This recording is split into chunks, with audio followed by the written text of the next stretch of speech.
Hello everyone. आजच्या video लेक्चरमध्ये आपल्याला प्रॅक्टिकल नंबर 11 बघायचा आहे. तर प्रॅक्टिकल नंबर 11 मध्ये आपल्याला इनहेरिटन्स काय काम करतो, कसं काम करतो ह्याच्याविषयी आपल्याला बघायचं आहे. तर आपण थेरी लेक्चरमध्ये बघितलेलं आहेच की इनहेरिटन्स म्हणजे काय, त्याचे टाइप्स कोणते कोणते आहेत आणि ते प्रत्येक टाइप्ससाठी आपण एक एक एक्झाम्पल बघितलेले आहे. ठीक आहे. तर मागच्या व्हिडिओ लेक्चरमध्ये आपण प्रॅक्टिकल नंबर 10 जो कन्स्ट्रक्टर आणि डिस्ट्रक्टर ह्याच्यावरती आपण प्रोग्राम बघितलेला आहे. ठीक आहे. तर प्रॅक्टिकल नंबर 11 मध्ये आपल्याला सिंगल इनहेरिटन्स कसं काम करतो त्याविषयी एक एक्झरसाइज डेमो आपल्याला बघायचा आहे. ठीक आहे.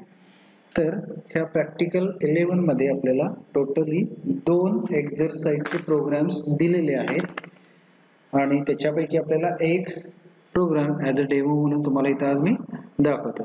ठीक आहे. तर दोन पैकी एक मी इथं दाखवतोय, दुसरा प्रोग्राम तुम्हाला ॲज अ सेल्फ म्हणून तुम्हाला करावा लागेल.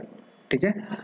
तर एक्झरसाइज मध्ये क्वेश्चन नंबर 2 तो आम्ही सॉल्व करतो. तर प्रोग्रामचं जे टायटल आहे ते बघा, write C++ program to define a class employee. म्हणजे आपल्याला इथं एम्प्लॉई नावाचा क्लास क्रिएट करायचा. ठीक आहे. Having the data members employee number, employee name and employee designation. म्हणजे क्लास एम्प्लॉईच्या अंडर आपल्याला एम्प्लॉई नंबर, एम्प्लॉई नेम आणि एम्प्लॉई डेजिग्नेशन असे 3 वेगवेगळे व्हेरिएबल्स आपल्याला इथं व्हेरिएबल्स इथं आपल्याला डिक्लेअर करायचे. ठीक आहे. त्यानंतर बघा, derive a class salary from employee. म्हणजे आपल्याला सॅलरी नावाचा एक क्लास, नवीन क्लास जो आपण एक्झिस्टिंग एम्प्लॉई नावाचा क्लास क्रिएट केलेला आहे त्याच्यापासून आपल्याला क्रिएट करावा लागेल. ठीक आहे.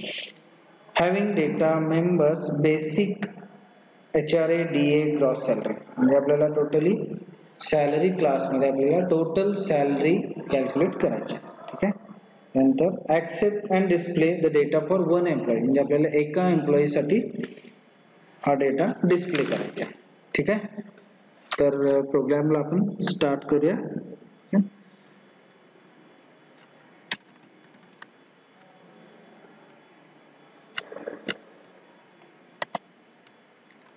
बेसिक जे आपल्याला पॉइंट्स आहेत ते आपल्याला लिहावे लागतील. ज्याप्रमाणे हॅश इन्क्लूड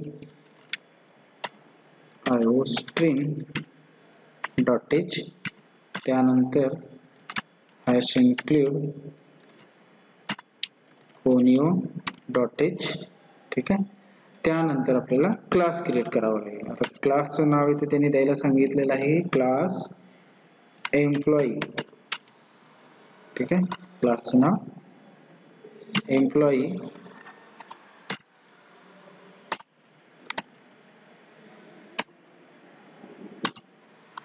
आता थोडक्यात क्लासचा हा सिंटॅक्स आहे. त्याच्यामध्ये आपल्याला काय करावं लागेल, आपल्याला व्हेरिएबल्स डिक्लेअर करावे लागेल. मग आता आपल्याला जे आपण ह्याच्या अगोदर जे प्रोग्राम्स केलेले त्याच्यामध्ये एकतरी प्रायव्हेट किंवा पब्लिक हे वापरलेलं. आता ह्या प्रोग्राम मध्ये आपल्याला थोडक्यात प्रोटेक्टेड पण वापरावं लागेल. जर आपल्याला गरज लागत असेल तर प्रोटेक्टेड वापरावे. त्यामुळे इथं मी प्रोटेक्टेड कसं वापरलं जातं ह्याच्यासाठी पण हा डेमो आहे. प्रोटेक्टेड. ठीक आहे. त्याच्या अंडर बघा, आता आपल्याला व्हेरिएबल्स कुठले, नेम, डेजिग्नेशन आणि एम्प्लॉई नंबर घ्यायचा. मग नेम साठी मी कॅरेक्टर घेतो क्यार नेम ऑफ 10. ठीक आहे. त्यानंतर क्यार डेजिग्नेशन साठी पण मी 10 त्याची साईज घेतो. ठीक आहे. त्यानंतर इंट ई नंबर असं मी घेतलेलं आहे एक व्हेरिएबल. त्यानंतर पब्लिकच्या अंडर मला काय लावायला लागेल, 2 जे व्हॅल्यू आहेत नेम, डेजिग्नेशन आणि एम्प्लॉई नंबर हे मला युजर कडून इनपुट करून घ्यायचं आहे. ठीक आहे. आणि ते डिस्प्ले करावं लागेल. पण डिस्प्ले करण्याची आता म्हणजे तात्पुरती गरज नाही आहे, फक्त आपण एंटर करून घेऊया. त्यासाठी void एंटर नावाचं एक मी फंक्शन यूज करणार आहे. त्याच्या अंडर आपल्याला काय लावावं लागेल बघा, कोडिंग cout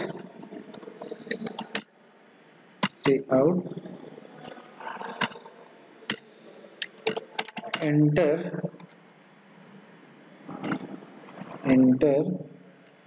your name, ठीक आहे. नेम आपल्याला कशात घ्यायचं आहे तर सीन नेम, ठीक आहे. त्यानंतर काय करावं लागेल, cout enter एम्प्लॉई नंबर, ठीक आहे. त्यानंतर एम्प्लॉई नंबर एंटर करून द्यावा लागेल, e_,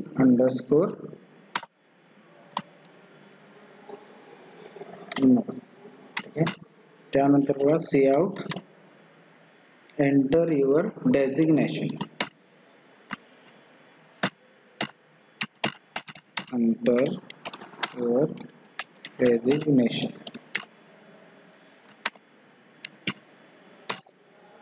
scene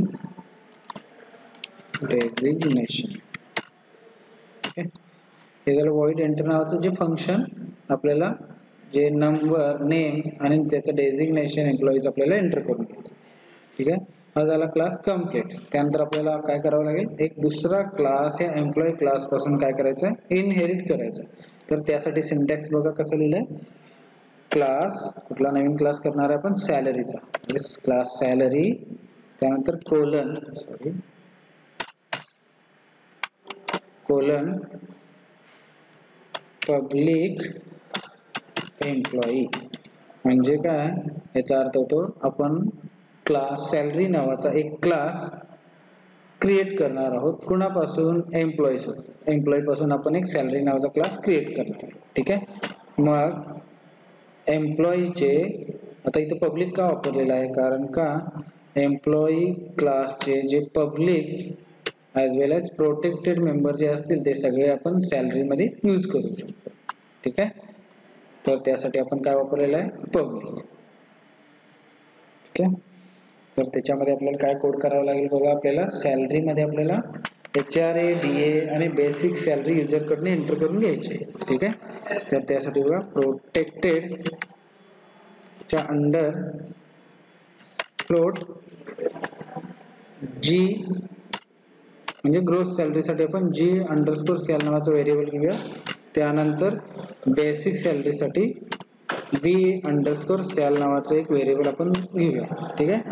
त्यानंतर फ्लोट HRA आणि DA पण आपल्याला इथे कॅल्क्युलेट करावं लागेल. त्यासाठी आपण HRA आणि DA असे दोन व्हेरिएबल फ्लोट टाइप मध्ये घेतले, ठीक आहे. त्यानंतर आपल्याला काय करावं लागेल, पब्लिकच्या अंडर त्याचं टोटल कॅल्क्युलेशन करावं लागेल, कशासाठी, ग्रॉस सॅलरी साठी. मग त्यासाठी void calculate नावाचं एक मी फंक्शन क्रिएट करतोय, कॅल्क्युलेट. आता त्या कॅल्क्युलेट मध्ये मी काय काय कॅल्क्युलेट करणार आहे बघा.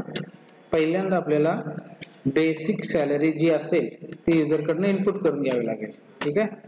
मग त्यासाठी लिहू शकतो मी /n enter your basic salary, ठीक आहे. Enter your basic salary. Basic salary साठी मी काय वापरलेलं आहे बघू शकता, B_sal, ठीक आहे. त्यानंतर मला काय कॅल्क्युलेट करावं लागेल, DA आणि HRA. मग HRA इज इक्वल टू 30% असतं ना ऍक्च्युअल मध्ये, म्हणजे 30% ऑफ बेसिक सॅलरी म्हणजे काय आपण कॅल्क्युलेट करतो तर HRA, आणि DA हा किती असतो, 74.5% ऑफ बेसिक सॅलरी, तो काय DA झाला. म्हणून 30 प्लस B_sal इंटू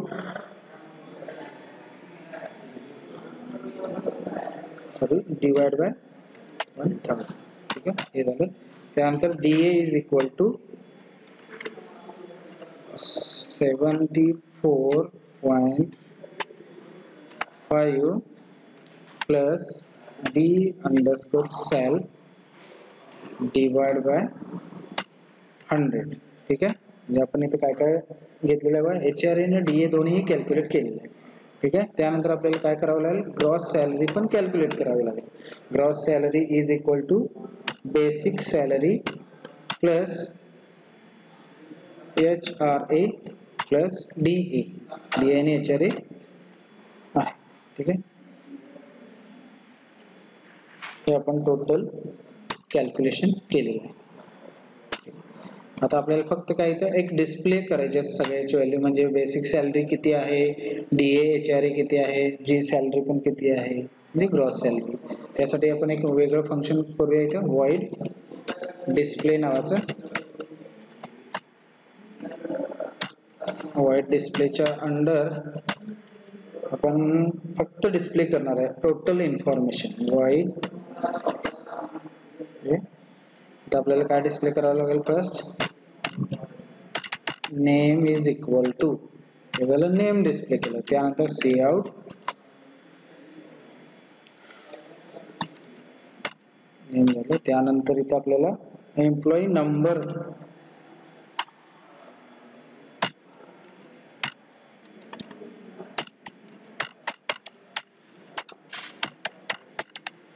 आपल्याला इथं डिस्प्ले करावा लागेल. ठीक आहे, त्यानंतर आपल्याला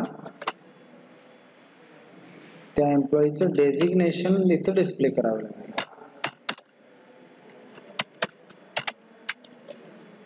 डेझिग्नेशन काय आहे ते आपल्याला डिस्प्ले करावं लागेल. ठीक आहे, त्यानंतर त्याची gross salary C out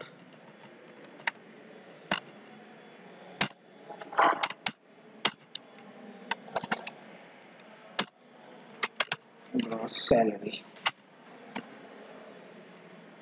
total display. ठीक आहे, हे झाला दुसरा क्लास सॅलरी. आता आपल्याला काय करावं लागेल, void मेन मध्ये आपल्याला ऑब्जेक्ट क्रिएशन करावं लागेल. void मेनच्या अंडर आपल्याला ऑब्जेक्ट क्रिएट करावा लागेल. आता ऑब्जेक्ट इथे दोन आपण क्लास क्रिएट केलेले आहेत, बरोबर आहे.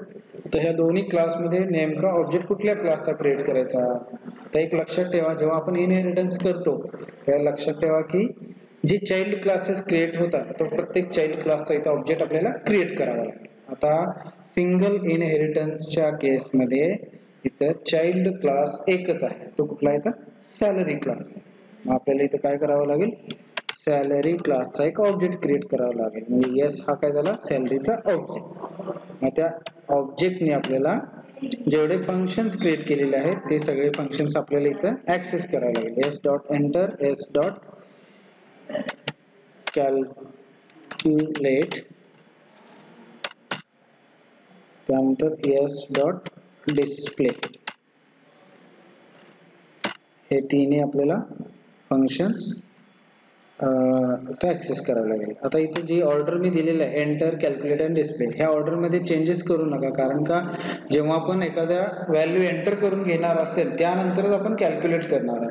कुठली व्हॅल्यू जर समजा तुम्ही एंटर करून घेतली नसेल आणि डायरेक्टली जर कॅल्क्युलेट म्हणजे केला असाल तर तिथं त्याची गार्बेज व्हॅल्यू क्रिएट होईल. गार्बेज व्हॅल्यू म्हणजे चुकीचं त्याचं आउटपुट येईल. ठीक आहे, तर जे आपण फंक्शन्स क्रिएट केलेले आहे त्या सेम ऑर्डर मध्ये इथं आपल्याला ते ऍक्सेस करावे लागतात. ठीक आहे, त्यानंतर गेट CS लिहायचं, गेट CS नंतर void main कंप्लीट.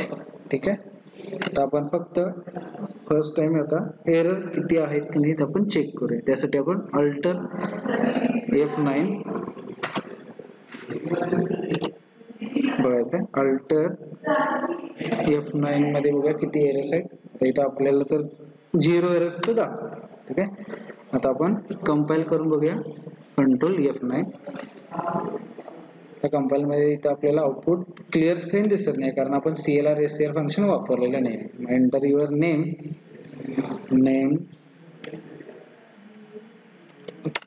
ठीक आहे, Manish. Enter employee number 1, designation HR. ठीक आहे, सॅलरी बेसिक असेल त्याची 5000, तर ग्रॉस सॅलरी तो डिस्प्ले करत नाही आहे. ठीक आहे, थोडासा आउटपुट मध्ये आपल्याला चेंजेस करावे लागतील, कारण इथं नेम, एम्प्लॉई नंबर, डेझिग्नेशन आणि ग्रॉस सॅलरी दाखवत नाही. ठीक आहे, तर आउटपुट मध्ये काय चेंजेस आहेत बघा. आता फर्स्ट टाइम इथं आपण एक CLRSCR नावाचे एक फंक्शन आपण ऍड करूया. ठीक आहे, आता जेव्हा आपण डिस्प्ले करणार आहे फक्त इथं आपण त्याचं कॅप्शन फक्त डिस्प्ले केलेलं आहे, त्याच्या व्हॅल्यू डिस्प्ले केलेल्या आहेत का नाही आहे. त्यामुळे आपल्याला व्हॅल्यू डिस्प्ले करण्यासाठी आपल्याला काय करावं लागेल बघा, नंबर E_NO. ठीक आहे, त्यानंतर डेझिग्नेशन साठी आपल्याला काय वापरलेलं आहे, व्हेरिएबल डेझिग्नेशन. त्यानंतर ग्रॉस सॅलरी साठी आपण काय व्हेरिएबल वापरलेला आहे बघा, G_sal. ठीक आहे, तो सक्सेसफुल कंपाइल. त्यानंतर run, enter your name Manish, employee number 1. ठीक आहे, डेझिग्नेशन HR. ठीक आहे, नंतर बेसिक सॅलरी समजा आपण 500. ठीक आहे, तर टोटल तुम्ही बघू शकता त्याची डेझिग्नेशन HR आहे, ग्रॉस सॅलरी त्याची 5101 रुपये ग्रॉस सॅलरी आहे. ठीक आहे, तर आपण /n वापरल्यामुळे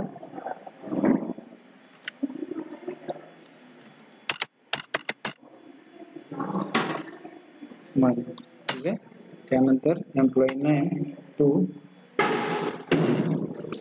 त्यानंतर डेझिग्नेशन HR असं आपण टाकलेलं आहे. त्यानंतर त्याची सॅलरी 500 रुपये टाकले तर 511 रुपये टोटल ग्रॉस सॅलरी.